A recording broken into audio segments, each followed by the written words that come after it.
மீண்டுமாக அனைவரையும் நாதர் இயேசு கிறிஸ்துவின் நாமத்தினாலே அன்போடு கூட வாழ்த்தி வரவேற்பதிலே மகிழ்ச்சி அடைகின்றேன். இந்த தவ காலங்களிலே நாங்கள் ஆண்டவருடைய வார்த்தைகளோடு தரித்திருக்க வேண்டியது அவசியமாக இருக்கின்றது. வேதம் வாசித்தலிலே நாங்கள் தரித்திருக்க வேண்டியது அவசியமாக இருக்கின்றது. நெப்போலியன் நாங்கள் அனைவரும் அறிந்த ஒருவர். நெப்போலியனின் கடைசி காலத்திலே சென்ட் ஹெலானா தீவிலே சிறை வைக்கப்பட்டிருந்தார். அவரது நண்பர் ஒருவர் அவரை பார்த்து ஒரு செஸ் போர்டு ஒன்றை அவருக்கு பரிசாக கொடுத்திருந்தார். நெப்போலியன் அதனை வைத்து தனியாக விளையாடி கொண்டிருந்தார். 1821 ஆண்டிலே நெப்போலியன் இறந்த பின்பு அது ஏலத்திலே விடப்பட்டது. அது பலரது கைகளுக்கு மாறியது. ஒரு சமயம் தற்செயலாக அதிலிருந்த ஒரு சிறிய பொத்தானை திருகிய போது அது திறந்து கொண்டது. அதன் உள்ளே இருந்தது ஒரு வரைபடம்.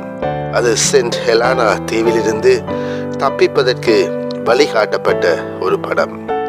அது கடைசி வரை நெப்போலியனுக்கு தெரியாமலே போய்விட்டது. நெப்போலியனின் வாழ்வை காக்க வந்த அந்த பொருள் நெப்போலியன் கைக்கு வெறும் விளையாட்டு பொருளாகியது. இன்றும் கிறிஸ்தவர்களாகிய நாங்கள் யாவரும் எங்களுடைய கைகளிலே வேதாகமத்தை நாங்கள் வைத்திருக்கின்றோம். சிலர் தினந்தோறும் நாங்கள் வாசிக்கின்றோம். ஆனாலும் மிகச் சிலரே அதன் ஆழங்களை ஜெபத்தோடு கற்றுணர்ந்து தியானித்துக் கொள்ளுகின்றோம். அவருடைய வார்த்தைகள் இருபுறமும் கருக்குள்ள பட்டயத்தை விட கூர்மையானது என்று சொல்லி நாங்கள் பார்க்கின்றோம். வானமும் பூமியும் ஒளிந்து போனாலும் என்றுமே மாறாத ஜீவனுள்ள வார்த்தைகள். நாங்கள் எந்த சூழ்நிலைகளுக்கூடாக நாங்கள் கடந்து சென்றாலும் எங்களை வழிநடத்துகிற வார்த்தைகளாக இருக்கின்றது. நாங்கள் முதலாவது சங்கீதத்திலே வாசிக்கிறபடியாக இரவும் பகலும் அவருடைய வேதத்திலே தியானமாயிருக்கிற மனுஷன் பாக்கியவான். அவன் நீர்க்கால்களின் ஓரமாய் நடப்பட்டு தன் காலத்தில் தன் கனியை தந்து இலை உதிராதிருக்கிற மரத்தை போல் இருப்பான். அவன் செய்வதெல்லாம் வாய்க்கும்.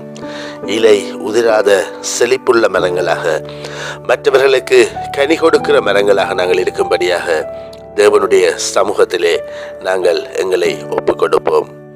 ஜெபம் செய்வோம்.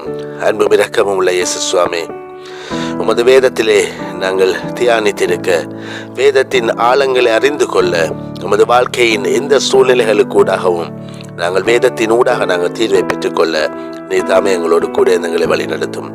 எங்களை ஒவ்வொரு உமது கரங்களுக்கு ஒப்புக் கொடுத்து நாதர் இயேசு கிறிஸ்துவின் நாமத்தினாலே ஜெபம் பண்ணி நிற்கிறேன் என் ஜீவனுள்ள நல்ல தகப்பனே. ஆம்.